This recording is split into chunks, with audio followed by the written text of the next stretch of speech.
What's up, everybody? I'm Jason, and welcome back to another episode of the vlog. So, the lighting is obviously different, and that's kind of what I want to talk about in this, what's probably going to be a short episode.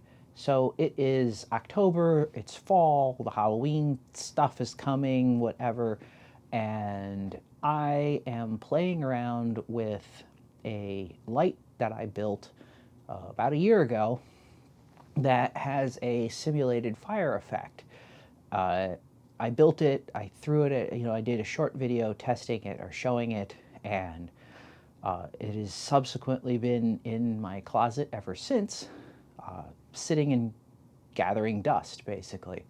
And I thought, it's fall, it'd be fun to go out and sit outside at a campfire or something as it's starting to cool down, although it's still not very cool here in South Florida. But I don't have a campfire, and so I thought, hey, let's just give this a whirl and see how it works. And so I have lit, rather boringly because I don't have much in the way of a background behind me, a pseudo night scene. So I have the light in the front here that my hand is covering. It's a DIY light panel. I built it using stick-down LED strip lights, and I'm controlling it with a Arduino driving a beefy NPN transistor, and on top of that I have some Roscoe, I think one's flame and one's some other slightly lighter or darker, I'm not sure really anymore which, orange gels. And the really nice one to me is a Lee LED diffuser gel, which works really well, I find, if you give it about an inch above the surface where the LEDs are, you get a really nice even light out of your source without the super array of hot spots and dark spots. So that works out pretty well. Like I said, it's being controlled by an Arduino.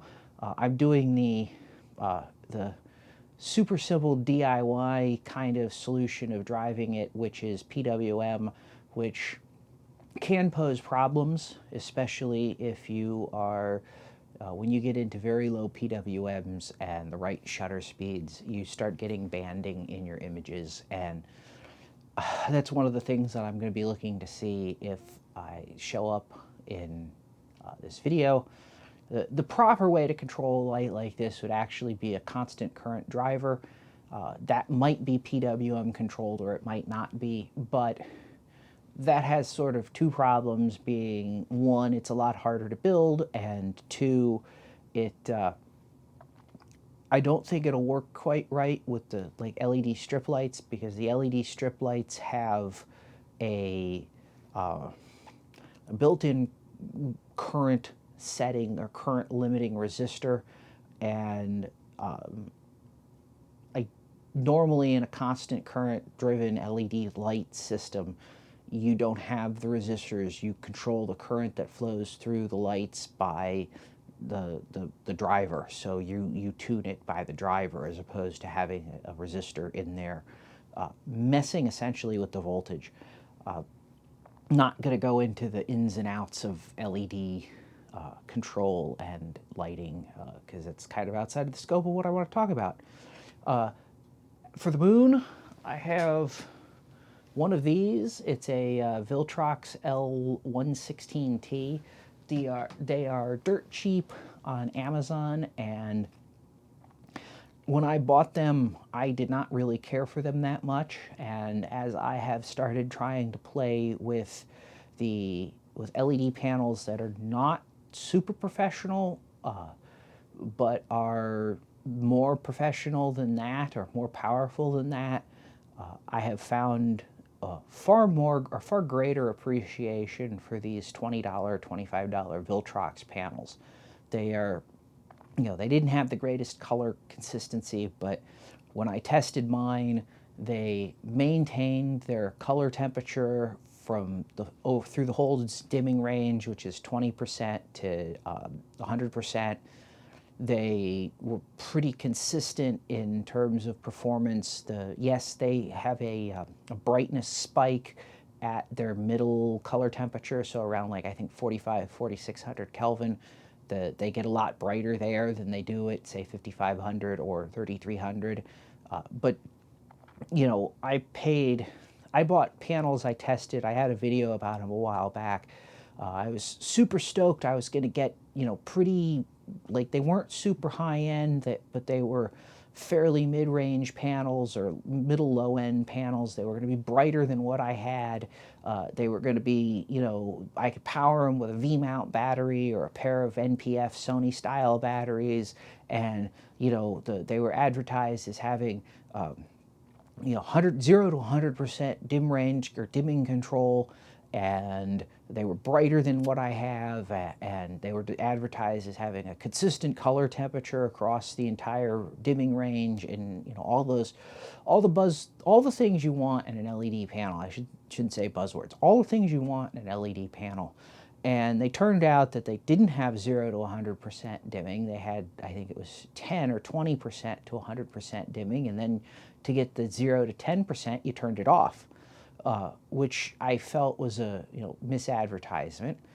The color temperature was absolutely not stable. I got somewhere between a 500 and 1,000 Kelvin shift in color temperature when dimming the lights, which that's not even remotely acceptable.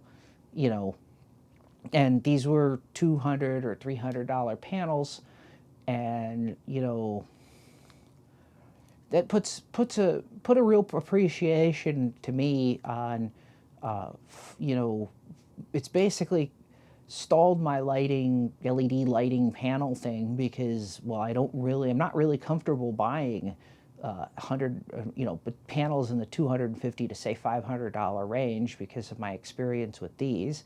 And it's really given me a new take on these Viltrox panels, because they're dirt cheap and they actually perform, I won't say really well, but as well as you could expect for a panel that costs what they cost. So the light that's giving me the moon is set at daylight, 5600 Kelvin. The firelight is tungsten, tungsten balanced LED strips with orange gels over it. And my camera is set at tungsten color balance, so it's making the daylight really blue. And the fact that my firelight is gelled warm makes the firelight, you know, it makes the light it's throwing, you know, a lot warmer, or still warm.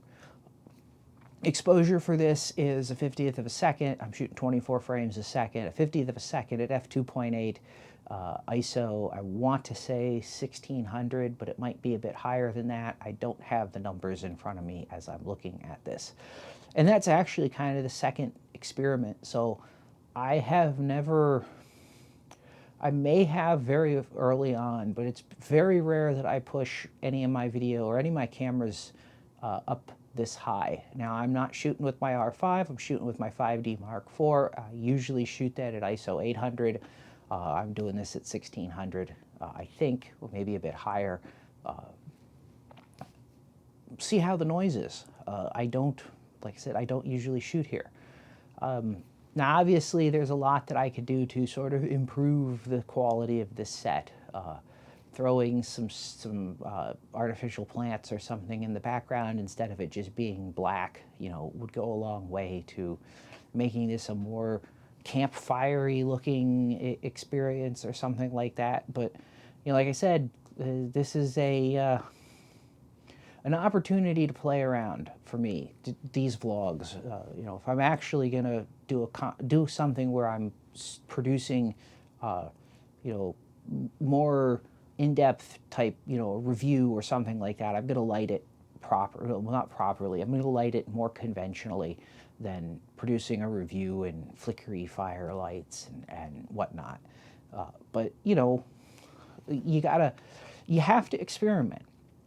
And I've really learned in the last year of doing these videos, or last year and a half of doing these videos, that they've really driven home the idea or the point that knowledge is one thing. It's, you know, one thing to watch a YouTube video where somebody says, do this or put the lights here or whatever. It's a completely different thing to actually do it and understand it. And, while we're talking about lights, there was a video that Peter McKinnon did a while back about how he shoots and lights his vlogs, and I'll put a card to it wherever the cards go. And he was talking about how he uses a single aperture, I think it was like a 300D or maybe it was a 120D or whatever, with an aperture light dome. And the aperture light dome is like a 30-inch round source, softbox. And, I thought, okay, that's cool. Let me try and duplicate that. I mean, I don't have an aperture light dome, but I have 24-inch square softboxes, which the deal with softness in a light is that if the light is, it's the apparent size of the source compared to you. So a 30-inch light can be further away and it'll produce, or a 30-inch light and a 24-inch light can produce the same softness in terms of light, but the 24-inch light has to be closer. And I wasn't trying to get super exact, if you will. And so, I was playing around with that, trying to get that to work. And, I watched his video. I know where he put the light. I know where to put the light. And the reality is I could not get a look that really worked, that I liked. I don't know if it's the environment, the area I have to shoot in. So I have a ceiling fan right over the camera right now, so I can't really put a light there. If it was something else, just me not knowing where, or me doing something slightly different in my setup that caused it to not really work or what. And, like I said, this is to me, you want to figure this out on something that's low stakes. And I feel like these vlogs are pretty low stakes. They're not, nobody's paying me for them. I don't have to make a deliverable. I'd like to try and put them out on a regular scheduled basis, but they're not, there's not a super high production value that I have to maintain associated with these. So I can do kind of whatever I want and see how it works out. And so these are, for me, I think, a good place, or I feel a good place to really play around with trying to do lighting and trying to learn lighting and trying to learn various techniques and various things with cameras and video and so on and so forth. And, like I said, the messing with lighting in the last couple of weeks or month and a half or so has been, I've scrapped entire multi-hour worth of footage, a couple of episodes, because when I got it in to DaVinci Resolve to edit it, the lighting was just so atrociously horrible. My eyes were just absolutely dark, just shadowed holes. There was no, it was not a good look. And there was some good content in there in terms of what I was talking about, I think, but I couldn't stand the presentation, and they're sort of on the chopping block to be redone, with different lighting. So I'm not going to be doing this lighting more than a couple episodes, I don't think. I'm probably going to shoot a couple of vlogs after I edit this one and see how they work out, and they're going to be some sort of fall-ish things in what am I trying to say? Some fallish things with a little bit more of a campfire-y feel or whatever, just playing around. And then I'm going to go back to something else, or move on to something else, learn a new lighting setup, and see how that works and how it feels. So I'm going to cut this one short here. 15 minutes is really really short for a vlog for me, but I think, you know, it serves its purpose, or served its purpose. I talked about what I needed to talk about with respect to the lighting. And so yeah, thanks for watching. You know the routine. Smash that like button if you liked it. Subscribe if you want to see more content. I have a lot more stuff coming talking about the EOS R5. I am slowly making headway with that when I get time. I've been tied up doing computer stuff, largely trying to find space for all these videos that I'm shooting. But I got content, a lot of content on that coming. I think I'm going to be punching into areas about shooting mirrorless that I haven't really seen other photographers talking about. So there's a slightly different than, oh my God, it's mirrorless, it's awesome, take that I'm going to be taking on that with that camera. And of course, part of the thing too is I wanted to sort of use it and sit on it, because it's a fairly big shift in how I shoot and how I work. And I didn't want to necessarily unfairly criticize the camera, because I just wasn't familiar with the way you did things on it. So like I said, subscribe if you want to see some of that. That's coming in the next coming weeks, hopefully. And yeah, so thanks for watching, and I will see you next time.